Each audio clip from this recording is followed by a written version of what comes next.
네, 오늘 말씀은 사도행전 9장 14절로 16절까지 보도록 하겠습니다.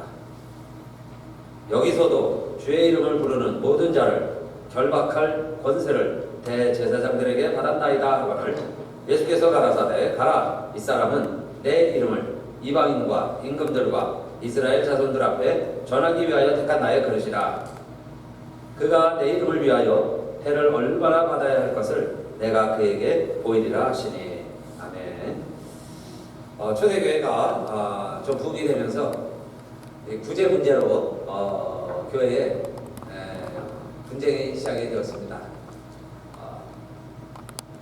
먹을 게 많으면 누가 더 차지하느냐, 뭐 이런 사소한 이야기이죠. 그런데 그런 사소한 이야기가 교회 자체를 뒤흔들 수도 있어요. 그래서 초대교회에서 한 방법이, 그때까지는 사도들이 다 이런 일도 맡아서 했는데, 이제 사도들은 말씀과 기도에 전무하고 이런 구제하는 일, 음식 만들고 나눠주고 이웃을 돕는 이 구제 일은 이 일들을 할 수 있는 교회 대표를 뽑자. 그래서 시작된 게 집사제도지요. 그래서 집사들이 이 일을 했습니다. 그런데 오늘 7명의 집사 중에 스데반 이야기예요. 이 스데반은 은혜와 진리가 충만하고 성령 충만해서 예수는 부활했다고 사도 못지않게 복음을 전하는 집사였습니다.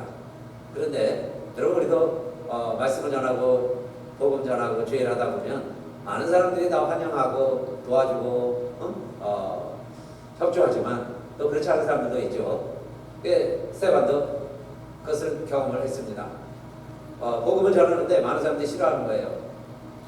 특히 우리가 예수를 죽였다, 우리의 죄를 위하여 예수가 돌아가셨다, 근데 하나님이 그를 살리셨도다, 이야기를 하니까 너가 똑같은 집사 주제에 너가 우리와 같이 생활하다가 이제는 우리를 가르치느냐, 이러면서요 싫어하기 시작을 했고, 심지어는 돌로 쳐서 죽이는데 그 이유가 이거였습니다. 많은 핍박을 하고 모함이 올 때 그 하늘을 불어서 기도하니까 하늘에 하나님의 영광이 보이고요, 그 하나님의 영광 옆에 그 돌아가셨던 예수님, 근데 정말 살아나셔서 이제 하나님 우편에 서 계신 것을 보았어요. 그래서 그들에게 그렇게 이야기합니다. 나는 지금 하나님의 영광을 보고 예수님이 하나님의 보좌 옆에 서 계신 것을 보노라. 그렇게 이야기하니까 이제 많은 유대인들이 돌로 쳐서 죽이는 거죠. 신성모독입니다. 감히 이름도 제대로 부르지 않았던 시대에 하나님의 영광을 보고 예수가 하나님 우편에 서 계신다는 것을 보다니, 그러면서 돌로 치는 거죠. 돌이 날라올 때마다 얼마나 아프겠어요. 어쩌다 우리가 잘못한 데 맞아도요 그렇게 아픈데, 돌이 무덤을 만들도록 그 돌에 맞아 죽을 때까지 돌을 맞았으니 얼마나 아프겠어요. 그런데도 그는 하늘을 바라보면서 두 가지 기도를 하죠. 첫째는 아버지, 저들의 죄를 용서하여 주시옵소서. 우리 주님의 기도와 똑같죠. 저들이 하는 일을 알지 못하나이다. 저들의 죄를 용서하여 주시옵소서. 그리고 또 한 가지는, 나는 이렇게 죽어도, 우리의 육신은 죽어도 우리의 영혼은 살아있는데 그 영혼이 어디로 가겠어요? 그러니 아버지요, 내 영혼을 받아주시옵소서. 두 가지. 예수님의 7가지 기도 중에 똑같죠, 두 가지. 우리의 기도 제목이죠. 여러분, 우리도 어느 날은 이 기도 해야 될 때가 올 거예요. 그러면 딱 두 가지입니다. 하나님, 먼저 저를 용서해 주시고, 또 내가 용서해야 될 사람들, 내 주변에 있었던 사람들, 잊을 수 없고 잊혀지지 않는 정말 원수 같은 사람들, 그러나 죽음 앞에서는 그 원한을 품고 간들 무슨 소용이 있겠어요. 그러니 마지막 해야 될 일은 용서해 주는 거죠. 아버지, 저들을 다 용서해 주세요. 저들이 알면 왜 그렇겠어요. 모르고 했으니 용서해 주십시오. 이게 우리의 기도 제목입니다. 그리고 두 번째는 내 영혼을 받아주시옵소서. 여러분, 우리의 육체가 80을 살지 90을 살지 몰라요. 그런데 우리의 영혼은 영원하니까 어디로 갈 건가? 그런데 예수님도 그렇게 기도하셨으니까, 아버지요, 내 영혼을 주의 손에 부탁하나이다. 스데반도 그렇게 기도했으니까요. 우리의 대표 스데반도, 교인의 대표 스데반도 그렇게 기도하고 내 영혼을 받아주시옵소서. 그리고 성경에 보니까 이 말을 하고 자니라 그랬어요. 잠자는 겁니다. 죽음이라는 게 자는 거예요. 아침이 되면 깨듯이 이제 주님이 부활하실 때 우리가 무덤 속에 있든지 어디 자연의 일부분이 되어서 존재하고 있다가 주님이 다시 오실 때 무덤 문이 제일 먼저 열리겠죠. 그 다음에 죽은 자들이 다 일어나고 산자들도 같이 다 들림받고 주님을 만나게 될 텐데 그때까지 우리는 잠지 않는 겁니다. 그래서 여러분 연결식이 아니고 천국 환송 예배로 드리잖아요. 천국에서 다시 만나자고. 그게 우리의 기도 제목이에요. 그래서 우리 스테반 집사님도 그렇게 해서 자고 계셔요. 돌아가신 겁니다. 자, 그런데 성경은 그렇게 해서 7장 스테반의 순교가 나오고 8장부터 무슨 얘기가 나오냐면 그 박해가 심해집니다. 스테반을 죽일 정도니 이제 모든 사람들 예수 믿는 사람들 드러나기만 하면 다 잡아 죽이는 거예요. 그래서 사도들 외에는 죽기로 각오한 사도들 외에는 다 이제 예루살렘을 떠나게 된 겁니다. 흩어진 거예요. 사실은 하나님이 흩으신 겁니다.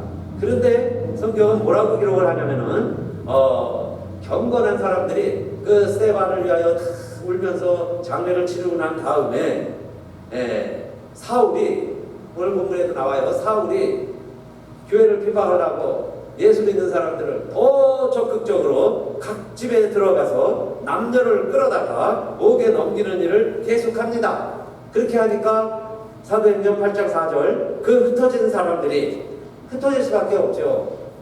탁 치면 다 흩어질 수밖에 없죠. 그런데 흩어진 사람들이 두루다니며 복음의 말씀을 전할세 그랬어요. 흩어지니까 초대교회에서 그랬죠. 집에 있든지 성전에 있든지 예수는 그리스도시라고 가르치기가 전도하기를 쉬지 아니하니라.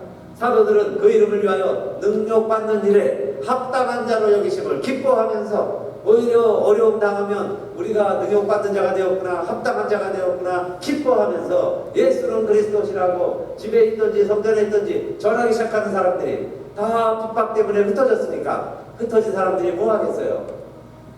민들레호시가 바람에 흩날리면 어디로 가든지 없어지는 줄 알았는데 어디 가든지 날아가서 어디 땅에 정착을 하더니 그 다음에 또 민들레를 피워내는 것처럼 이들이 가는 곳마다 예수는 그리스도라고 복음을 전해서 이 복음이 전해지기 시작한 거예요. 그게 사도행전입니다. 그래서 8장부터 복음이 전파되기 시작을 하죠. 여러분, 그래서 우리가 당한 일이 때로는 왜 이런 일을 우리가 당하는지 알 수 없는 일들이 많이 있어요. 왜 아픈지, 왜 사고가 났는지, 왜 수술을 받아야 하는지, 왜 가정이 깨지는지, 왜 사업이 부도가 나는지, 여러분 우리가 그걸 다 알 수 없는 일들이 많이 있습니다. 여러분 이 인생 살아오시면서 그런 일들 수없이 많이들 겪으셨죠. 그런데 37세에 갑자기 똑똑한 젊은이가 눈이 멀었다면 어떤 일이 벌어지겠어요? 목사의 아들로 태어나서 믿음 생활 잘할 수 있었는데 그만 하나님은 안 계시다. 요한복음 1장 1절 이러면서요. 하나님 없다고 아버지는 설교하는데 자기는 하나님 해방하고 기고만장해서 이제 국비장학생으로 유학까지 갈 형편이 됐는데 갑자기 눈이 멉니다. 그분이 지난주에 오셔서 우리에게 말씀해 주신 거죠. 그 말씀 가운데 저는 한마디 딱 기억을 합니다. 꼭 기억해야 될 말씀이 있어요. 어떻게 그걸 본인은 승화하고 이겨내셨을까? 그걸 섭리라고 말하셨어요. 하나님의 섭리, 프라비던스. 그걸 언제 깨달았느냐? 가족도 자기를 버리고 세상이 자기를 완전히 버린 것 같았는데 오갈 데가 없는데 거지들이 모여 사는 서울역에 가면 그래도 내 친구들이 있겠다 싶어서 거기 기어기어 넘어지면서 갔죠.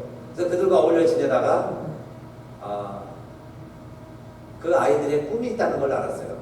구두닦이 아이들, 버림받은 우아 아이들 꿈이 하나 있는데 그건 뭐냐면 자기 또래 아이들은 아침이 되면 다 가방을 메고 학교에 가는데 자기들은 학교에 못 가니까 학교에 가는 게 그들의 꿈입니다. 여러분요, 아이들이 가방 들고 학교 가는 거 당연한데 그걸 꿈으로 여기는 사람들도 있어요. 그런데 그 아이들에게 이 안요한이 가니까 왕년에 선생님이었다는 이야기를 듣고 선생님 그러는 거죠. 선생님, 우리들의 꿈이 뭔지 알아요? 공부하고 싶은 거예요. 당신은 선생님이었으면 우리 좀 가르쳐주세요. 우리 버리지 마세요. 그 말이에요. 나 같은 버림받은 자도 나같이 눈먼 자도 나를 버리지 말라고 나에게 매달리는 아이들이 있구나. 그래서 그분이 그들을 위해서 야학을 시작을 하고 오늘날까지 맹인들을 위해서 선교를 하는데 세계 곳곳에 맹인 센터 제단을 세우고 그 어려운 아이들의 빛이 돼서 활동하시는 목사님의 이야기. 그게 섭리라는 겁니다. 그걸 깨달은 거죠. 우리가 그걸 알지 못할 때는 왜 이렇게 됐을까? 왜 나에게 이런 고통이 왔을까? 심지어는 죽음마저도, 오늘 스데반의 죽음도 마찬가지 이야기예요. 아니 그 젊은 나이에 집사로 피택되어서 그렇게 열심히 주의를 하던 스데반 왜 갑자기 죽냐 이 말입니다. 그런데 성경은 그의 죽음이 헛된 게 아니고 하나님은 성도의 죽음을 귀하게 여기신다고 그랬는데, 성도의 죽음은 복되다고까지 말씀하시는데 왜 이 스데반의 죽음이 복된 일일까요? 심지어 이때 사울은요, 살게 든든해가지고 잘 죽었다 이렇게 이야기하죠. 성경에 또 한 줄 그렇게 기록하고 있어요. 잘 죽었다고, 죽여야 된다고, 죽어야 된다고. 그렇게 여김받았던 사울의 죽음. 그런데 흩어진 사람들이, 바벨탑 사건은 하나님이 하나님께 도전하는 바벨탑을 쌓으니까 강제로 흩어진 사건이라면, 오늘 사도행전 8장에 스데반 이후에 흩어지는 사건은 하나님이 흩어지는 사건이죠. 예루살렘만 모여있으면 어떻게 하겠어요? 이 복음이 온 유대와 사마리아와 땅끝까지 이르러 증인이 되어 복음이 전파될 텐데, 그래서 그들을 흩으시기 위하여 하나님은 스데반의 죽음을 어떻게 보면 전략적으로 이용하시고 허락을 하시고 죽게 만드시더니 흩어진 사람들이 복음을 전하는 겁니다. 그 중에 빌립도 보세요. 빌립도 사마리아에 가서 복음을 전합니다. 그들에게 말씀도 전하고 능력도 해가니까 안진매가 일어나고 정말 소경들이 눈을 뜨고 귀신들이 쫓겨나가고, 그러면서 그들이 바울의 말을 듣기 시작을 하는데, 바울이 외치는 메시지는 이거죠. 8장 12절에 보니까 빌립이 하나님 나라와 및 예수 그리스도의 이름에 관하여 전도함을 저희가 믿고 남녀가 다 세례를 받았다 그랬어요. 사마리아에 가서 표적도 행하고 말도 행하는데 예수 그리스도의 이름을 전하니 그들이 다 믿고 따르게 되더라. 하나님이 사마리아로 가게 하신 또 한 가지의 숨은 뜻이 있었는데, 마침 이디오피아에 간다게 4시 예루살렘을 방문하고 왕을 접견하고 돌아가는 길에 이 나라 백성들은 이 율법을 잘 읽는다고 그러는데, 이 율법에 교훈이 있다고 그러는데, 그래서 그들도 돌아가다가 율법을 읽는 거죠. 그때 물론 구약 성경이었을 거예요. 그게 이사야서였습니다. 그게 읽는데 자기들의 지혜로는 이게 이해가 안 되는 거예요.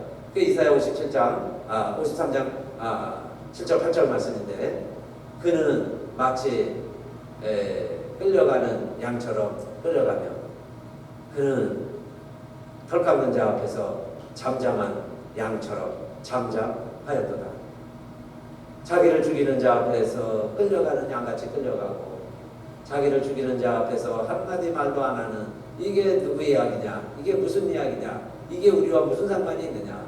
그때 빌립이 사마리아에 간 목적을 아는 거죠. 그 목적을 이루게 되는 거죠. 그렇게 해서 내시를 만났고, 그 내시에게 자세히 이 성경을 읽으면서 성경을 풀어주면서 이 글에서 시작하여 누구를 가르치기 시작을 하느냐, 누구를 전하느냐, 예수를 가르쳐 복음을 전하니 그랬어요. 사도행전 8장 35절 말씀이죠. 다시 한번 읽어볼까요? 8장 35절 시작.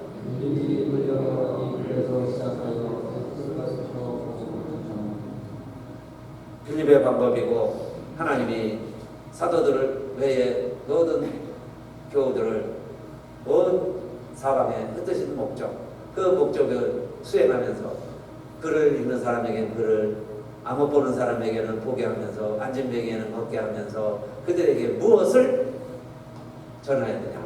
예수 그리스도의 이름을, 예수의 이름을. 여러분, 예수의 이름을 전하는 것은 우리가 예수님을 만나는 방법 중에, 예수님이 살아계실 때는 예수님이 계셔야, 예수님도 거주 한계를 가지고 지내셨죠.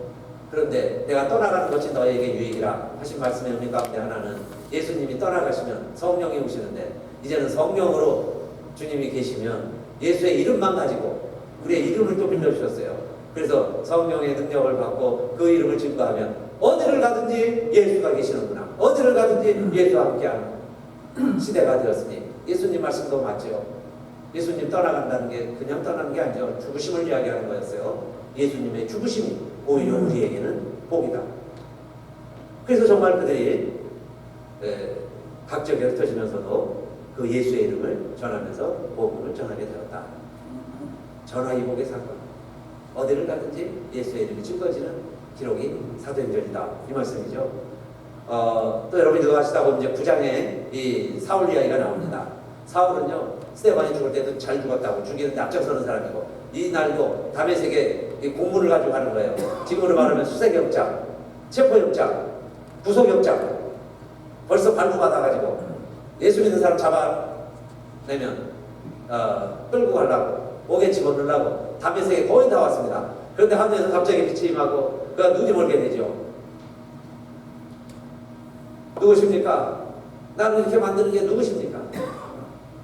나는 내가 핍박하는 예수다. 내가 핍박하는 예수다.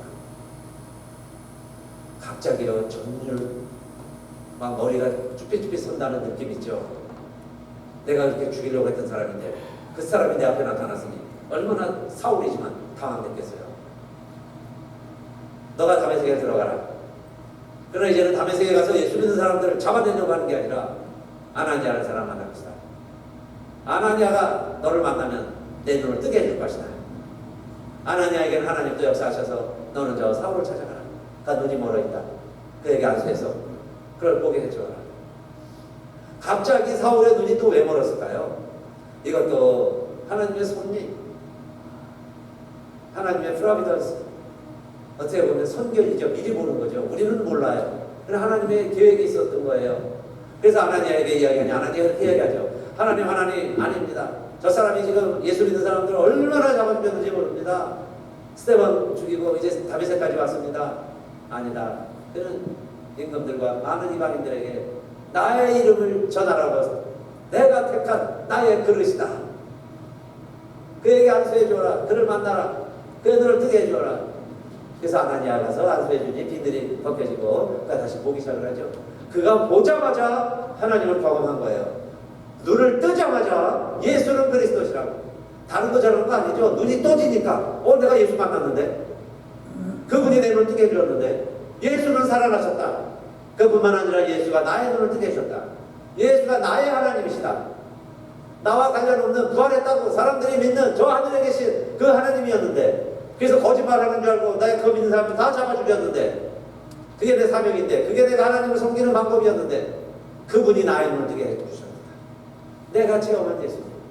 그래서 바울은요, 어디 가든 복음을 전하는데 바울이 가는 곳마다 핍박이 또 있습니다. 그게 사도행전 이야기죠. 근데 여러분, 핍박이 온들, 핍박이 와도 핍박 같은 것 사울에게는 아무것도 아니에요. 왜냐? 자기가 핍박을 하던 주인공이었으니까. 핍박하던 사람이니까. 쉽게 말하면 고문경관이었는데 내가 고문당하게 됐다고, 이거 뭐 아무것도 아니야. 내가 딱 더 심하게 됐어. 이런 기분이었을 것 같아요. 그래서 여러분, 사울이요, 그렇게 핍박을 당하고 돌로 치고 스데반의 심정이 들었겠죠. 심지어는 맞아서요, 죽어요. 실신을 합니다. 쓰레기 더미에다 던져버렸어요. 거기서 깨나서 또 일어납니다. 그리고 또 나아가서 힘있게 예수는 그리스도시라고, 예수는 부활했다고. 여러분, 날 핍박해도 나는 상관없습니다. 내가 여러분 핍박할 때 생각하면 내가 여러분 원하는 것에 대해서 이거는 새 발의 피입니다. 그 이야기 아니겠어요? 그러면서 열심히 복음을 전하더라. 그 이야기예요. 사울이 어떤 사람인지 아시죠? 그렇게 해서 가는 곳마다 복음을 전했고, 가는 곳마다 교회가 세워졌고, 그가 쓴 편지가 모두 성경에 들어와 있어요. 바울의 서신이 되었습니다. 그렇게 핍박하던 사람을 하나님께서 변화시킨다는 것, 그게 하나님의 프라비던스, 그게 하나님의 섭리죠. 그래서 여러분, 기도하시다가 낭망하지 마세요. 우리 남편은 안 돼. 우리 아이들은 언제 은혜 받고 바른 길을 갈까? 그러나 여러분, 낙심하지 마세요. 하나님의 섭리가 있습니다. 믿는 자의 자식은 결코 망하지 않아요. 자식을 위해서 기도하면 하나님 반드시 들어주세요. 그 드라마틱한 역사가 사울의 이야기 아니겠어요? 그래서 하나님이 결국 복음의 증인으로 세워가는데, 그도 하나님이 약속하신 대로 나의 이름을 증거하기 위해서 나의 그릇이다. 그래서 그 가는 곳마다 예수의 이름으로, 예수 그리스도의 이름을 전하고 있습니다. 로마에 지배를 받고 있던 이스라엘이 이 고넬료라고 하는 백부장이 그래도 유대인들의 회당을 존경하고 존중하고 그들이 모임을 할 때마다 많이 도와주고 회당을 짓는 일에도 협조하고 그럽니다. 근데 어느 날 환상을 보게 됐죠. 저 요바에 베드로라는 사도가 와 있는데 베드로를 죽여라. 베드로도 기도하고 있다가 환상을 보게 됩니다. 보자기가 하나 내려오는데 거기에 짐승들이 쭉 있는데 잡아먹으라는 거예요. 근데 그 중에는 레위기에 있는 먹지 말라는 짐승도 있어요. 하나님 아무리 나에게 환상을 보여주지만 이 베드로 입장에서 내가 지금까지 먹어본 적이 없는데 저거 먹은 적이 없습니다. 제가 먹을 수가 없습니다. 그런데 하늘에서 들리는 음성이 이거죠. 하나님이 깨끗게 하신 것을 내가 쏙되다 하지 말라. 하나님은 깨끗하다고 그러는데 너가 왜 쏙되다고 그러느냐. 요즘요 가만히 어쩌다 보면 하나님보다 더 능력 있는 사람도 있고요, 하나님보다 더 경건한 사람도 있고, 하나님보다 더 구별되게 사는 사람도 있어요. 성경에는 하나님 말씀은 상관없다고 그러는데 자기는 그걸 지켜가는 거예요. 그게 성경에도 있습니다. 레갑 족속이고, 물론 나실이 사역할 때도 그렇고. 그런데 이미 이제는 그런 정결법은 이미 다 예수님이 오셔서 우리에게 다 해방해 주셨죠. 그 뜻이 무엇인지 바울이 그 문제에 갖고 심각하게 논의합니다. 그게 고린도에 가면 우상에게 바쳤던 제물, 이런 굿했던 음식들 이런 거 먹어야 되냐, 우리가 절간에 가야 되냐, 어떤 사람은 관광도 안 가려고 하고. 저도요 초등학교 때 꼭 소풍 가면 절로 갔죠, 한국에서. 그러면 절에 그 향냄새가 나가지고 그 어머니가 맛있게 싸주신 도시락을 못 먹었어요. 향이 그 냄새가 싫어서. 그리고 막 그림들이 막 유상 망측하잖아요. 막 칼나풀하게 이상하게 해놔가지고 내가 그냥 그렇게 싫기도 하고 그랬습니다. 자, 그런데 하나님은 우리들에게 이런 이방인들에게 복음을 전하라고, 이방인들에게도 복음이 필요하다고, 그들에게도 예수가 그리스도시라고 이 말씀을 전하라는 겁니다. 그래서 베드로가 깨닫죠. 그렇구나. 그러고 있는데 고넬료가 보낸 하인들이 오는 거예요. 그래서 따라갑니다. 그래서 설교를 하는 거죠. 예전에는 우리들만 하나님을 알았고, 우리들이 하나님을 잘 섬겼는데 하나님은 그 말씀대로 예수를 우리에게 보여주셨습니다. 우리에게 보내주셨습니다. 그가 성령이 충만해서 많은 능력을 행하셨습니다. 그래서 우리가 그의 증인입니다. 다 보고 들었습니다. 그런데 그분이 돌아가셨습니다. 그리고 하늘에 계십니다. 그리고 대신 우리에게 성령을 보내주셨습니다. 그 성령의 능력으로 예수 이름을 믿게 되었습니다. 누구든지 예수를 믿는 자는 그의 이름으로 말미암아 죄사함을 얻습니다. 그리고 죄사함을 받는 사람들은 구약의 율법으로 우리가 그렇게 의로워지려고 노력을 했는데 의로워지지 못하던 우리들도 예수의 이름을 믿으면 우리가 의로워집니다. 주 예수를 믿어서 구원받는 겁니다. 고넬료에게, 로마 백부장에게 논리적으로 지성적으로 이해할 수 있도록 쭉 설명을 해주니까 고넬료가 듣는데 성령이 임하게 되고, 성령이 임하니 그들이 기쁨을 회복하고 충만해져서 방언을 말하기 시작하니까 베드로가 세례를 베풀고 그들에게 예수 그리스도의 이름으로 구원을 선포하죠. 그렇게 해서 그들도 이방인이지만 온 가족이 하나님의 자녀가 되었다고 선포를 합니다. 그런데 이 사건이, 여러분, 이 고넬료에게 세례를 베풀고 하나님의 백성이라고 선포한 이방인에게 하나님의 자녀라고 선포한 이 사건이 큰 교회의 문제가 돼요. 그렇게 해서 예루살렘 총회까지 열리게 되죠. 이 베드로가 이제 잘했냐? 지금까지 우리가 이방인에게 세례 준 적이 없는데 이거 이렇게 해도 되느냐? 정말 이방인도 세례를 받느냐? 이방인에게 성령 임하느냐? 그들도 죄사함 받고 그들도 의로워질 수 있느냐? 이게 문제가 된 거예요. 그 유대인들, 선민의식에 찌들어 있는 유대인들에게 하나님은 우리나 저희나 동일하게 주 예수의 은혜로 구원받는 줄을 아노라. 이것이 예루살렘 총회의 결론입니다. 총회가 그래서 결정을 내려요. 저희나 우리나 똑같이 예수 그리스도의 은혜로 구원받는 것이다. 저희들도 예수 믿으면, 회개하면 저희들도 죄사함 받는다. 저희들도 의로워진다. 이 결정을 이끌어내는 베드로의 사건. 그래서 결국 스데반의 순교가 온 교우들과 사도들까지 흩어모았지만은 흩어진 곳에서 복음이 전파되고, 이제 우리 사도행전 들어가다 보면 이 바울의 꿈은 아시아에서 복음 먼저 전하는 거였는데, 그러나 마게도냐로 오시오 하는 이야기를 듣고 유럽에, 지금 유럽 쪽으로 먼저 가죠. 그래서 그쪽이 먼저 복음화가 됩니다. 오늘 자, 예수 그리스도의 이름이 이렇게 전파되는 이야기를 좀 드렸는데, 그러면 자, 오늘의 결론입니다. 오늘의 결론. 우리가 이 세상을 어떻게 살아가야 될까요? 바울이 이렇게 말합니다. 너희 안에 이 마음을 품으라. 곧 그리스도 예수의 마음이니 그는 근본 하나님의 본체시나 하나님과 동등됨을 취할 것을 여기지 아니하시고 오히려 자기를 비어 종의 형체를 가져 사람들과 같이 되었고 사람의 모양으로 나타나셨으니 자기를 낮추시고 죽기까지 복종하셨습니다. 하나님인데 사람이 되시고 종이 되셔서 우리들과 같이 되셨을 뿐만 아니라 낮은 자리에 오셔서 죽기까지 하셨다, 그 말씀이죠. 이러므로 그랬어요. 빌립보서 2장 9절. 이러므로 다 같이 읽읍시다. 시작.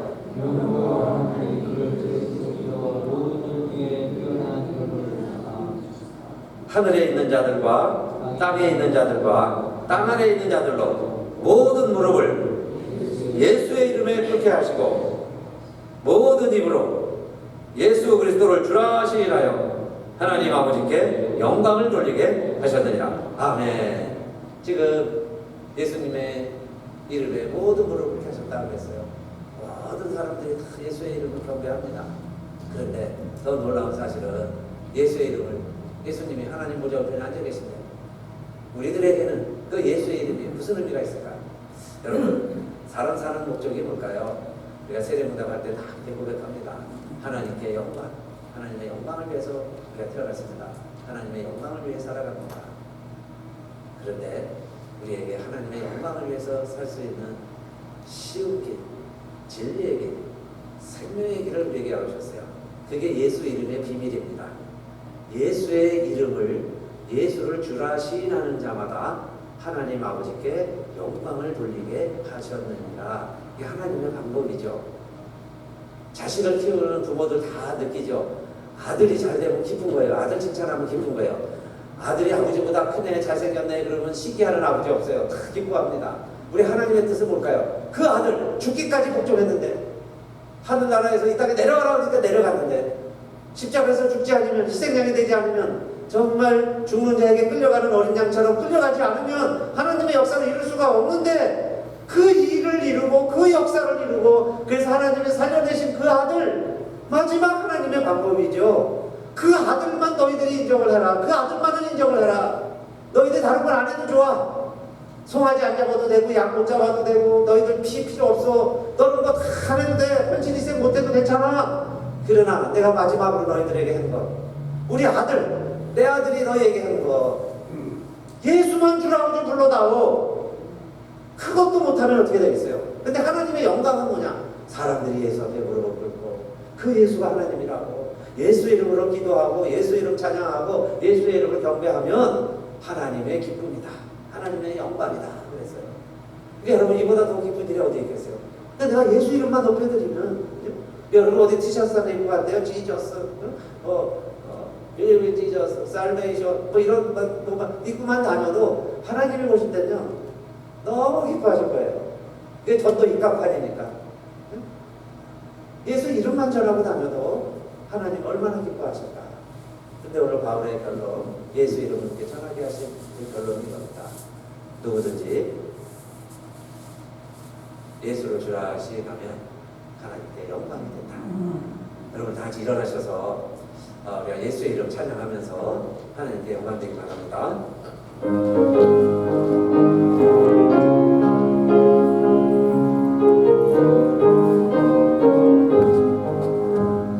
슬픈 마음 있는 사람 예수 이름 믿으면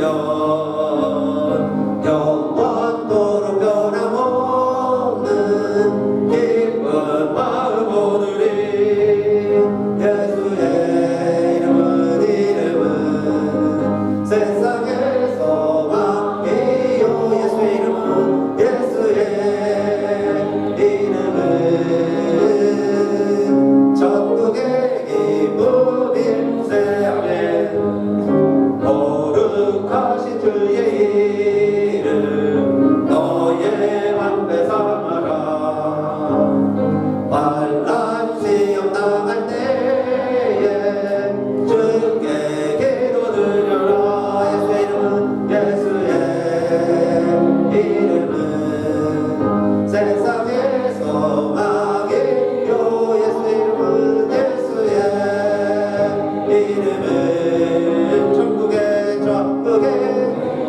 기쁨일세 존귀하신 주의 이름 우리 기쁨되도다 주의 품에 안길 때에 기뻐 찬송 부르리 예수의 이름은 세상의 소망이요 예수의 이름은 천국의 기쁨일세 우리 갈 길 나가는 보좌 앞에 나가 왕의 함께 경배하며 왕의 함께 경배하며 멸려관을 드리리 아멘 할렐루야 예수의 이름은 세상의 소망이요 예수의 이름은 전국의 기쁨일세 아멘. 하나님 감사합니다. 이방인들에게도 구원 얻을 회개를 허락하시고 스데반의 죽음 때문에 복음이 예루살렘 성 안에 갇혀있지 않고 온 세상에 민들레고시처럼 바람에 마치 먼지처럼 바람에 흩날리게 하시더니 우리 한반도 땅에도 불어와 그 젊은 친구들, 젊은 선교사들 청춘을 우리 한반도 땅을 위하여 바친 피 때문에 우리가 이렇게 예수 믿고 하나님 자녀가 되어서 또 하나님 우리를 흩으셔서 미국까지 오게 하시고 미국에서도 또 모여서 이렇게 한인교회를 이루며 한인 디아스포라로 내 조국 아닌 이 미국 땅에 와서 살고 있지만은 그래서 남달리 또 우리들 경험하고 당하고 아파하는 많은 일들이 있었지만은 그 모든 배후에는 하나님의 섭리가 있었음을 하나님의 프라비던스 하나님의 계획이 있었음을 이 시간 고백합니다. 아버지 하나님 이제 앞으로 우리가 또 얼마나 더 살지 얼마나 더 호흡하고 우리가 얼마나 더 하나님의 이름을 외쳐 부를 수 있을지 이 자리에 있는 우리들 아무도 장담할 수 없는데 그러나 분명한 것은 하나님의 섭리는 우리가 무엇을 하든지 나 때문에 사람들이 예수를 알게 되고 예수의 이름에 무릎을 꿇게 하시고 예수의 이름을 증거한다면 하나님은 기뻐하시고 하나님께는 영광이요 우리에게는 나의 갈길 다 달려가며 주님 앞에 사며 하는 길인 줄로 믿습니다. 그래서 오늘도 예배드리는 우리들 모두에게 아버지 하나님 우리 건강을 핑계대지 않게 하시고 우리 환경을 원망하지 않게 하시고 나를 부르신 분은 요셉을 부르신 분이요 사랑한 죄밖에 없는데 아버지의 사랑을 받은 죄밖에 없는데 남의 집에 종살이를 해야 되고 타향살이를 해야 되고 감옥살이까지 했지만 결국 하나님의 섭리는 그를 통해서 가족뿐만 아니라 온 세상을 구원하는 요셉의 총리로 세우신 것처럼 오늘 우리들에게도 하나님 내가 갈 듯 하지 못할지라도 시간 순간순간 당하는 일마다 만나는 일마다 무슨 일을 만나든지 만사형통하리라. 주 예수의 이름 귀하고 존귀하신 이름 예수의 이름으로 승리를 얻었네. 우리들도 고백하며 찬양하며 이 험하고 어려운 세상 낭만만 하지 말고 우리들도 기쁘게 살기로 결심하고 기쁘게 살기로 다짐하고 오늘도 예배드리고 일어선 우리들 모두에게 이제는 우리 주 예수 그리스도의 그 크신 은혜와 하나님 아버지의 그 좋으신 사랑과 성령의 감동 담아 일어나게 하심과 인치심과 깨닫게 하심과 내주하심이 예배드리는 우리들 모두와 이 사명 감당하러 세워주신 우리 교회와 우리 교회 속해 있는 모든 성도들과 하나님의 자녀들 머리머리 위에 이제로부터 영원히 함께 하시기를 간절히 축원하옵나이다.